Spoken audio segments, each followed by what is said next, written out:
د الله سبحانه وتعالی لحاظ ساتل د یو اوچت عبادت دی. علماء د دې خبرې تعریف دي چې د مراقبت وی دوام علم العبد بأن الله ينظر إليه وأنه لا يخفى عليه شيء من أحواله. چې یو بنده دا علم لري او دا یقین لري چې الله سبحانه وتعالی معینی او زما په دې حالاتو کې په دې حرکاتو سکناتو کې په الله سبحانه وتعالی باندې سپک نشته، دا هر څه تخکاری. رب العالمین هغه ذات ته چې هغه دغه پرې ده چې ستا حرکات ته او که سکنات دي د ظاهري دا هغه ته معلوم دي، ستا په دې زړه کې چې کوم سوچونه اوړي دا هغه ته معلوم دي، ستا په زړه کې چې کوم سوچ اوړي کنه دا رب العالمین ته معلوم دي. ځکه الله سبحانه وتعالی په قرآن کې سوی بعد اعوذ بالله من الشیطان الرجیم بسم الله الرحمن الرحیم ولقد خلقنا الإنسان ونعلم ما توسوس به نفسه. الله یمنګ د انسان پیدا کړی دی او د نفس چې د سوي د بشری کې سوچونه راځي هغه ماته معلوم دي. الله دا لپاره چې ته یو کار ظاهره کې وکي هغه ته معلوم دي، او چې صرف بشری کې خبر راولي په دماغ کې سوچ کې رب العالمین ته راغیم پتشته. په قرآن کې د الله سبحانه وتعالی ډیر دي سنمونه راغلي، الرقیب، الحفیظ، العلیم، السمیع، البصیر، الخبیر. دې ټول نه د فائدې راوستي کیږي چې الله سبحانه وتعالی عالم دی زموږ په احوالو باندې، نو دغه لحاظ ساتل پکار دي. امام سفیان ثوری رحمه الله هغه ډېره عجیبه خبره کوي، وایي لو كان معكم من يرفع حديثكم الى السلطان اكنتم تتكلمون بشيء. کچېرته تاسو سره په مجلس کې یو کس ناست وي او هغه تاسو ته ویلی چې زه د باچا خاص سړی یم، د هغې طرف نه یا جاسوس یم، تاسو به څه ویلی څه خبرې به هم کړی؟ قالوا لا، وی نه موږ به څه ویل. نو فإن معكم من يرفع الحديث، نو بیا تاسو سره ګورې دي څوک شته چې هغه رب العالمین ته ستاسو خبرې رسوي، هغه کرام کاتبین. كرام كاتبين يعلمون ما تفعلون. ده كرام كاتبين الله سبحانه وتعالى خبر رسي ما يلفظ من قول إلا لديه رقيب عتيد. الله يجي كلم دي إنسان دخلين خبر وزين يوچوكيدار بيه، دا چوکیدار ډایرکټ دا خبره الله سبحانه وتعالی درسي. چې موږ ته ویل شي چې حکومت کسان ستاسو په مجلس کې نه ستاسو په حکومت به وسوک خبري وکي او څوک به دغه بدوي یریږي به د جاسوس نه دغه د کسان نه د خبر رسیبه. او موږ ته الله خصفا ویلي وي تاسو سره شتیو 24 غنټې تاسو سره 24 غنټې تاسو سره دي. تاسو له مثال درکو، یو سړی له دا حدیث ځان سره یاد کو، دا بهره دا حدیث دی او دا حدیث نه په صحیح بخاری کې شته. رسول الله صلی الله علیه وسلم يتعاقبون فيكم ملائکه بالليل وملائکه بالنهار. پتا شو کې د الله تر طرف نه ملائک ګرځي، الله ول ډیوټي لګولې سحرومي د شپې می خاص ملائک دي. فيجتمعون في صلاه الصبح والعصر، دی راجم کی کړه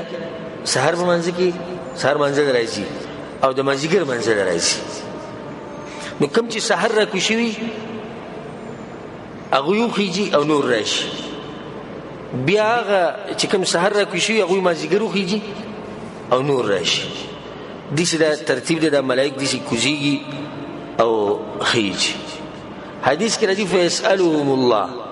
الله دې تاسو کې او هو اعلم بهم، او الله تخفته الله ته تاسو ضرورت نشي، الله ته تاسو ډیره پر کوي چې د بندگانو ته خبره واضح شي. الله دا غوښنه تاسو کې کیف ترکتم عبادي، تاسو زما بندگان څنګه پرې خو دي پس حال نغوت وي تركناهم وهم يصلون واتيناهم وهم يصلون. سحر چې موږ کلو یا الله کوم چې ډیوټي ختم شو یا الله موږ چې سحر کلو په منځ کې او مازیګر چې بیرالو بیا په منځ کې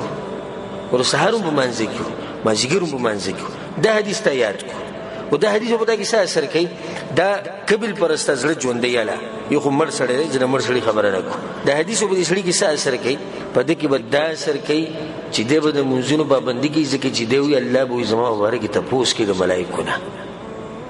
خو چې سړی نشتی مازدیګر مانځه کې نه کوي مونځ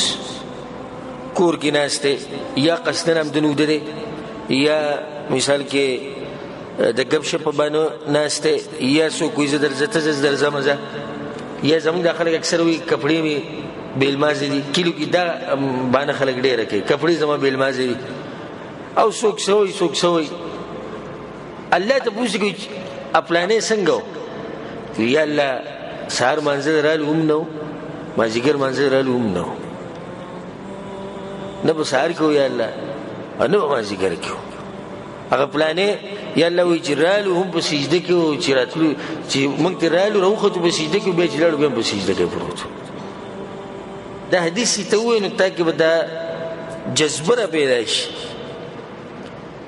مراقبة الله دا موضوع به ستا د زړه ته کوزي چې ګوره الله زما تپوس کوي چې الله زما تپوس کوي معیني زما په دې احوالو باندې خبر دی نو زه به د خپل ژوند چې دی دا به څه کړم دا به زه بدل کړم او ژوند به داسې تېرومه لکه څنګه چې رب العالمین غواړي او چې څه ته کوي الله به پوه دی ان الله لا يخفى عليه شيء في الارض ولا في السماء هېڅ به هم نه دي پټ ته چې ځان له کښېني او ستا د خیال شي چې مخلوقات ما نه ویني الله اکبر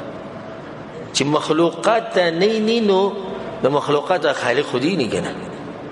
ځکه یو زنانه مبارک کې دا واقعه راځي امام ابن رجب رحمه الله هم ذکر کړې ده چې یو زنانه یو سړي وله د زنا دعوت ورکړو چې ما سره زنا وکړه هغې ورته نه زنا زه نه کوم دی ورته به جواب کې وایي چې ګوره هېڅوک هم نه وي خو دغه ستوري دی صرف ستوري دي برخه اوس نشته وي هغه ستورو والا کم ځای کې دی چا چې دا ستوري پیدا کړي هغه کم ځای کې دی خو دا چې ستوري موږ ویني خو چا چې دا ستوري پیدا کړي دی هغه رب په کم ځای کې دی په سلفو کې یو کس و د هغه ډېره عجیبه واقعه ده د هغه نوم نوح ابن مریم نوح د مریم زوی د مالدار سره والله ولا باغونه ور کړیو او الله ولا ډیر مال ور کړو لونه مزامن د دې سره یو نوکر وکړ کو چې راغلو مبارک نو دې ورځ د خپل نوکر ته دې سوی مبارک ته چې ته دې کار وکړه چې زه چېرته په سفر ځم یا څه کار مې دی ته به زما د دې باغونو خیال ساتي 2 میاشتې بعد به زه راځم ته به 2 میاشتې پورې دې باغونو خیال ساتي ته دې ذمهواري الله اکبر که موږ له چا دې ذمهواري راکړه ډېر کم خلک دي چې ذمهواري بیا سر ته ورسي دی پرېښودو چې پرېښودو بیا پسې دغه مالک راغی چې هغه نوم نوح ابن مریم باغ ته دننه ورغی نو دته یې ماله انګور راوړه د انګورو باغ نو د هغه ول انګور راوړو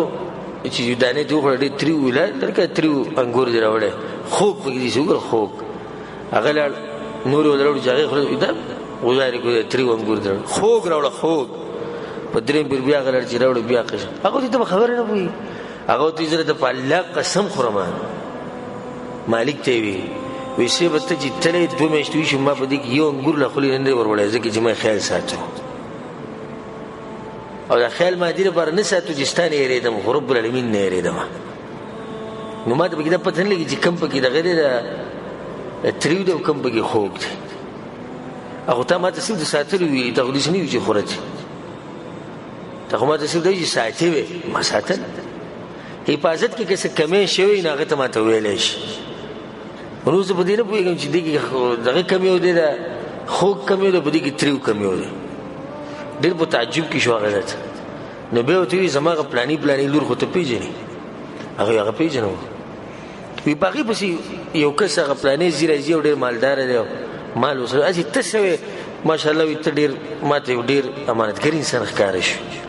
نو ته مشوره هم ماله صحیح راکړې هغه ورته خبره ټوله تفصیلي وکړه چې بعض خلک لور د مال لپاره ورکوي نو بعض یې نسب لپاره ورکوي، بعض یې تجارت چې د پلانې تاجر دی، بعض یې د پلانې زورور دی، بعض یې پلانې ښکلی. خو رسول اعظم چې کوم نصیحت کړی دی چې د دین خیر وساتلی شي نه به ښایي. لکه ته د خپله لور چې ته دینداره سړي له ورکوي بیا ښه هغه ورته هغه سړی خو مالدار خو دینداره نه دی. وایي چې بس زما خو دغه نصیحت دی چې دینداره یي نو لور له ورکه په بېدینه باندې به څه کې اګر که مالدار یې هغه به دې سوچ کو ورته وایي که تا له خپله لور درکوم نو بیا غلی ناست بیا ورته وایي زه ستا هغه صحیح شو چې ته پرې راځي نو هغه ورته لور به درکوم خیال به یې ساتې د پته د داسې انسان دی چې د الله سبحانه وتعالی نه یېرېږي لور یې له ورکړه. تاسو په تعجب کې پرېوځئ دوی اولنی زوی چې پیدا شو د هغه نوم دوی کېښودو عبدالله، د دې مبارک زوی چې پیدا شو هغه عبدالله. او په دې امت کې یو غټ امام تیر شوی د حدیثو په علم کې امام عبدالله ابن مبارک د هغه سړي پلار و. کوم سړی چې د الله نه یېرېږي نه دا اثر یې په بچو کې وي. د دین چې د کتاب چې پاڼه اړی په هغې باندې د امام عبدالله ابن مبارک نوم تا ته راشي چې یو مسله بیانوي خاص کر د حدیث سره تعلق ساتي په هغې کې به د دغه غټ محدث او د غټ انسان امام عبدالله ابن مبارک نوم به راځي. پلار یې د مبارک ته مبارک قصه دا ده الله نه یېرېدو چې ته الله نه یېرېدې که نه او د الله لحاظ یې ساتو رب العالمین ستا په بچو کې برکت اچي. داسې واقعه مې تاسو ذکر کړه. په دې کې د یوسف علیه السلام واقع خو موږ ته معلوم دی که نه الله سوي وراودته التي هو في بيتها عن نفسه. الله وی دعوت ولا ورکو هغه زنانه د کوم په کور کې چې یوسف علیه السلام څوک ده زلیخا هغه ولا دعوت ورکو چې ورکو وغلقت الابواب وقالت هيت لك دروازې بند کړې وته راځه. ګور علماء وی عجیبه ایمان د یوسف علیه السلام یو خو ګوره ځوانه لږ دی سم ځوان دی بلکې ځوانۍ کې مخامخ زلیخا څه معمولي ښځه خو نه ده د داسې انسان ښځه دی چې هغه د مصر په حکومت کې غټ سړی دی د مصر د وزیر ښځه ده معمولي ښځه خو نه ده که نه بیا سمه ښکلې ښځه ده. درې خبرې شوې. څلورم دی د هغوی په کور کې اوسي. پنځم دروازې ټولې بندې کړې دي څوک نشته. پنځه خبرې. جواب د هغه سره قال معاذ الله هغه ته زه پناهي نیسم په الله پورې دې کنده کارونه زه نه کوم. انه ربي احسن مثواي زما رب دا دومره نعمتونه مال را کړي دغه کوینه زه راویستم دومره وساتلم اوس به زه هغه به ما ییني او ما ته به ګوري زه به زنا کوم. انه ربي احسن مثواي دومره نعمتونه ته وګوره دا ټول الله طرف نه زه به دا کوم. د یوسف علیه السلام قصه دي کې خو واضح خاله عمر عند دوره قصه عمر رضی الله عنه په وخت کې هغه به د شپې ګرځېدو نو په یو کور باندې تېر شو چې به کې مور او لور لګیو او دوی به پۍ خرڅول. د مور یې لور ته وویې اوبه به کې واچوئ لور وی نو هغې ورته وویې مور وی امیر المؤمنین خو ګوره اعلان کړی چې په پیو کې به اوبه نه میلاوی هغه ته یې واچوه. عمر خو دلته نشته امیر المؤمنین کوم ځای کې دی اسه ولاړ له منګه یې نیسه هغه لور ورته چې امیر المؤمنین نشته مور خو د امیر المؤمنین رب خوشتي که نه هغه منګه یې نی. دې خبرې نه عمر نن ډېر سخت متاثره شو کور ته راغی بیا ساره معلومات وکړو دغه جني معلومات وکړي بیا خپل زوی ته ووایي عاصم ته د عمر د زوی وایي دې چې جني د تاله به وګورو ډېر دینداره دغه جني په اولاد کې بیا الله سبحانه وتعالی عمر بن عبدالعزیز رحمه الله پیدا کړی چې هغه د پنځم خلیفه راشد ویلی کېږي. د الله سبحانه وتعالی دغه نیکې زنانه په بچو کې پیدا کړی ولې ځکه چې زنانه د الله سبحانه وتعالی نه یېرېده. لنډه خبره دا ده چې دا آیت چاته یادي نه دی به د الله سبحانه وتعالی نه یېرېږي او د هغه لحاظ به ساتي. الله سبحانه وتعالی سوی واتقوا یوما ترجعون فیه الی الله او ویریږي دا ورځې نه به کوم ورځ به تاسو الله ته واپس کېږئ او ستاسو ملاقات به د هغه سره کېږي. چې کوم سړي په زړه کې دا خبره وي چې زما به یو ورځ ملاقات رب العالمین سره کېږي او حتما به دا ورځ راځي، په دې کې خو چا شک نشته، هیڅ چا شک نشته. موږ ټول دا ایمان او یقین دی چې دغه ورځ به هم راځي، د الله سره موږ مخامخ کېږو. که کېږي به څه؟ ثم توفى كل نفس ما كسبت. الله وایي هر نفس ته به هغه څه میلاږي چې کوم څه یې کړي، هر نفس ته به هغه څه میلاږي چې کوم څه یې کړي، تا چې څه کړي دا ته میلاوي. مراقبة الله، د الله لحاظ ساته. کله چې موږ د الله سبحانه وتعالی لحاظ ساتو کنه یو ګناه به موږ ونه کړو، یریږو به چېرې الله معیني، الله زما اوري، الله زما په زړه عالم دی.